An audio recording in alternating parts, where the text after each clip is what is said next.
భద్రాద్రి కొత్తగూడెం జిల్లా సుజాతనగర్ మండలంలోని వేపలగడ్డ అబ్దుల్ కలాం ఇంజనీరింగ్ కళాశాలలో విద్యార్థులకు ర్యాగింగ్ పై నిర్వహించిన అవగాహన కార్యక్రమంలో కొత్తగూడెం డీఎస్పీ అబ్దుల్ రెహమాన్ పాల్గొన్నారు.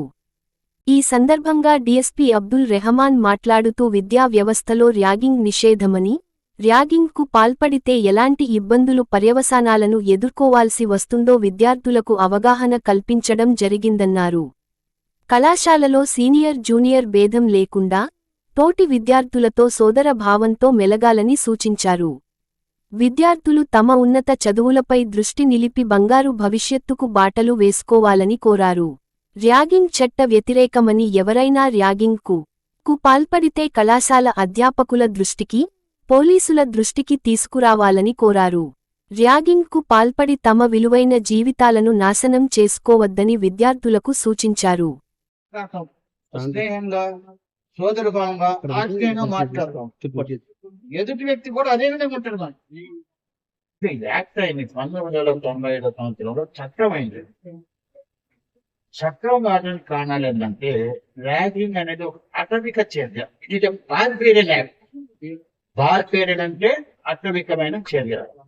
ఒక మనిషిని శారీరకంగా గాని మానసికంగా గాని హింసించి తృప్తి పొందటం, సంతోషించడం, వాళ్ళు బాధపడదంటే చూసి ఆనందించడాన్ని అటవిక చర్య అంటారు.